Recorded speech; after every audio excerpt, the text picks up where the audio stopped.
welcome Malleck as he talks about an education revolution.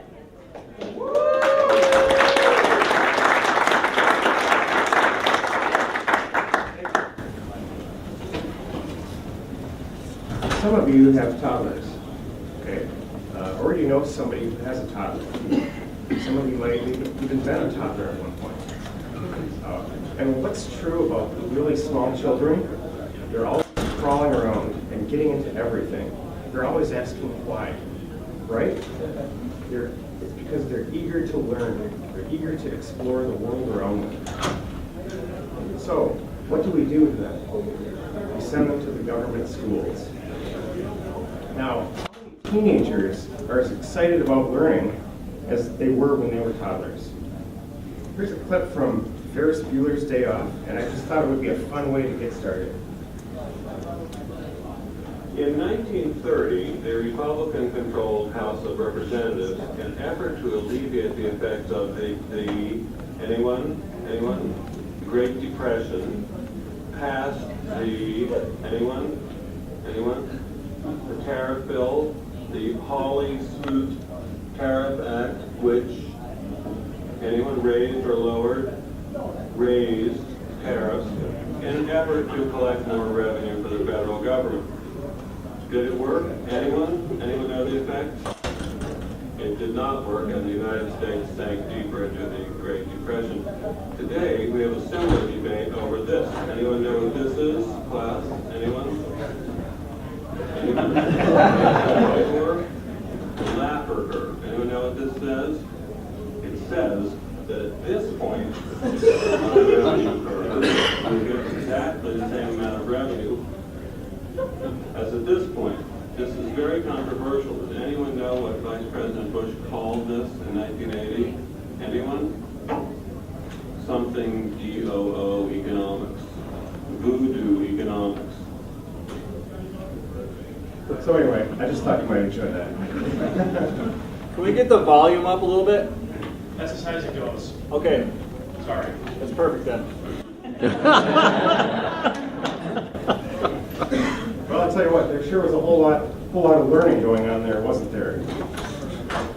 Well, now, it's easy for us who are involved in the political realm to get pulled into debates on things like Common Core or standardized testing or federal versus state powers in terms of education, and all these other things that are being debated today.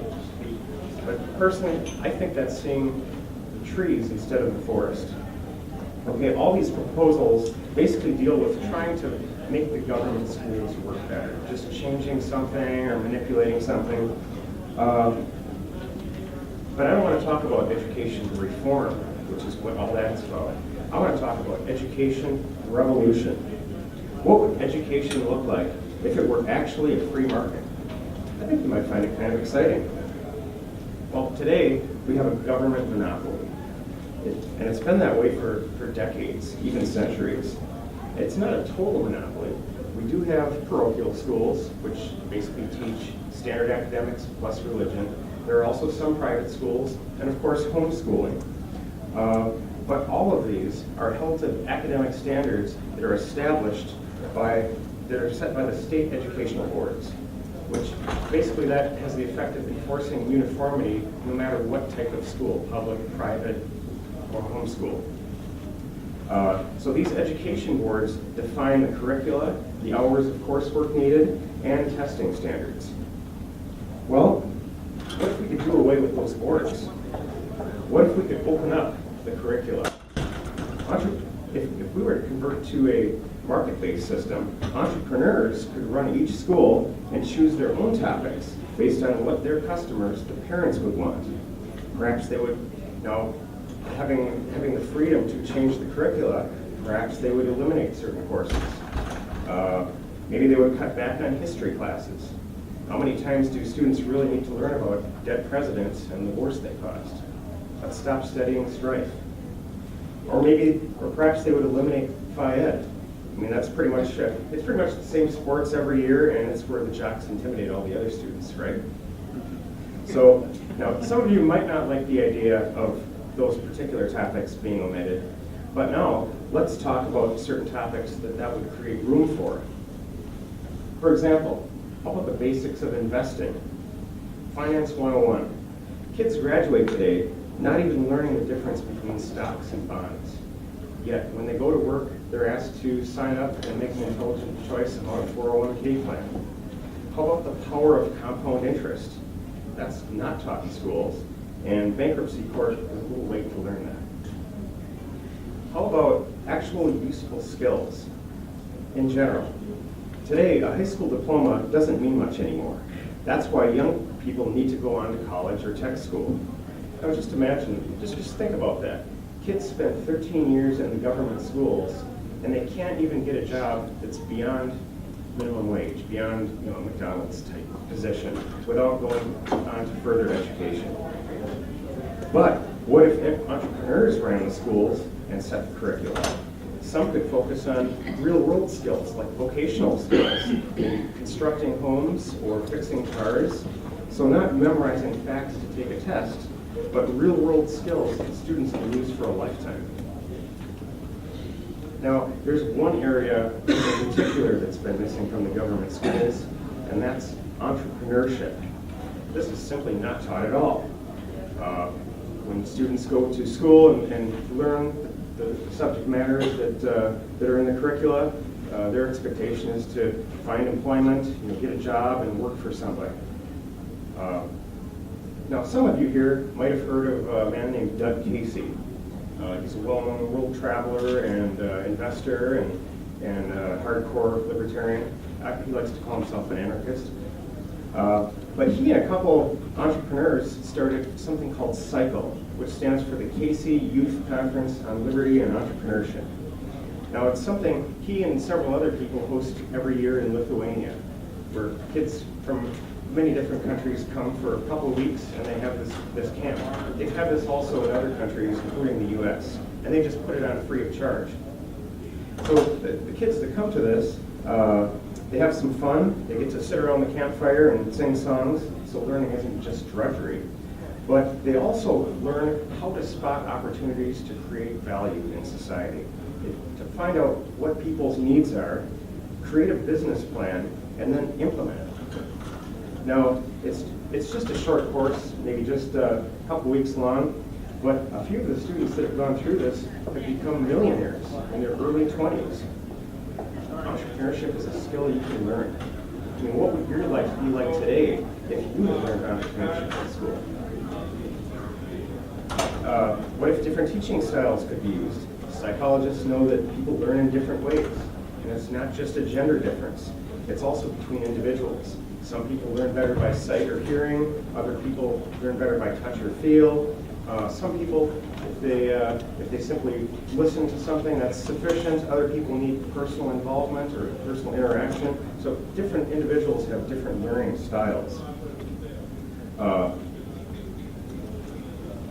Some schools could use traditional classrooms like we have today, and others might use group learning, but others might focus on field trips and so on. Now, the funny part about the movie clip is when I watched that movie, it's about how Ferris Bueller and his friends skip a day of school and they go out in the city of Chicago. And I thought, okay, what's funny is when they spent part of the day in the art museum and just being out in the city, they probably learned more than they would have learned sitting in the classroom studying from some boring textbook. So under a market-based education system, you would start seeing a lot of innovation. Different schools teaching different topics in different ways. Now, how to navigate this? Parents might feel confused. First of all, right now, you have to send your student, your child to the local school. Okay, well now, as a parent, you get to pick schools. You can pick whatever school you think is appropriate. Well, how would parents decide? That's another opportunity for an entrepreneur to come in and rank the schools. How satisfied are parents? How satisfied are the students? How happy are the teachers? What's the success rate after graduation? An entrepreneur could become the Consumer Reports of education. And how to know what school is best for any child. Is the child interested in how things work? Then maybe a hands-on school is best. If the child's more creative, then maybe schools geared toward the arts are better. Why bore children with topics that don't interest them, turning them off to learning in general? Everyone's different. And as I mentioned earlier, different people learn in different ways. You can see some schools orient themselves toward vocational skills, others toward literature and the arts, maybe others toward science, and many different areas. So how would the parent know what school might be best for their child? Well, opportunity for entrepreneurialism strikes again. Someone could start a firm that meets with children to find out what their interests are and what their aptitude is, and then recommend those particular schools that would be most likely to be positive for those children, where they'd be most likely to succeed. So the parents would decide. So we have entrepreneurs starting schools and running them with the curricula and methods that would appeal to most parents and kids. Other entrepreneurs would rate the schools, and others would help parents find the best schools for their particular child. You know what that would mean? Jobs, jobs, jobs. Not make-work jobs, but real jobs that create value and make children's lives more satisfying and more productive as an adult. So I offer this vision, but what would our school system look like if it were truly marketized? I'll tell you, I have no idea. I don't have a crystal ball. These are just my thoughts. But I can offer a comparison to how things developed in an industry that is truly free market, probably the most 100% free market industry there is, and that's the computer industry. It's probably the best example of an industry that's been allowed to grow with very little government influence. Well, as most of us know, in the 1960s, we had giant mainframe computers. They were huge, they took up an entire room, and they were also extremely expensive. Only the biggest corporations and governments could afford them. Over time, mini computers developed, and then in the 1980s, desktop computers made their debut. But they were still pretty expensive. Finally, in the 90s, laptop computers came out, and they've only gotten better, faster, and cheaper and easier to use. Today, many of us have phones that are tiny computers. The interesting thing is, the iPhones that people use today are much more powerful than the computers, the mainframe computers that people used in the 60s.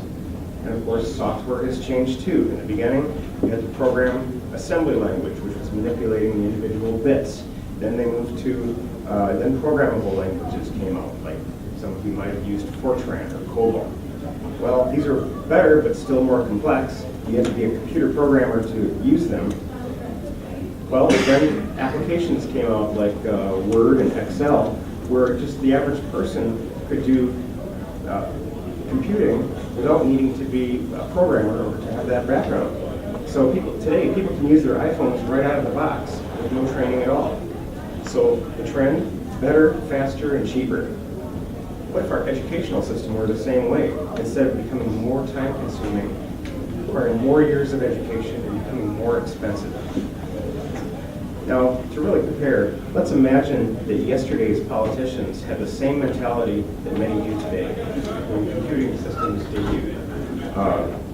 Now, you can just imagine some politician coming out and saying, well, look at these big mainframe computers, the rich corporations have access to computing power. Meanwhile, small businesses and the little guy, they have to calculate things by hand.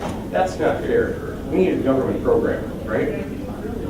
So, what might have happened? Well, government might nationalize the computer industry, just as they nationalized the education industry. Government would probably buy mainframes and create new data centers to install them in each neighborhood so that they're accessible to the public. Well, anyone who wanted to use them would have to make an appointment. They'd have to get in line to punch in their data to create their own set of punch cards. Okay, and then once created, they probably have to stand in line again to run it through the machine. So, I tell you what, if the government had gotten involved in the computer industry, we might very well still be using punch cards today. Now that might sound kind of funny, but hey, let's keep in mind in the education industry, we're still using the Prussian education system that was developed in East Prussia in the 1700s as Germany became a nation. We're still using that system. Now, and that system is a classroom full of students with a headmaster at the front and nationally developed curricula and testing. So, I tell you what, if the government ran it, for sure, we can be sure that personal technology would not be where it is today. Now, in the free market computer industry, the power of machines has increased, sizes have gotten smaller, and costs have dropped dramatically to the point where almost anybody can afford a laptop or an iPhone, or at least a used one. But in the government-dominated industry of education, costs continue to increase year after year. One of the people earlier, candidates, pointed out that education costs up to $20,000 per student. Anybody hear of Rosetta Stone, which is the foreign language program? That wasn't created in the government schools. That an entrepreneur created that. And I haven't used it myself.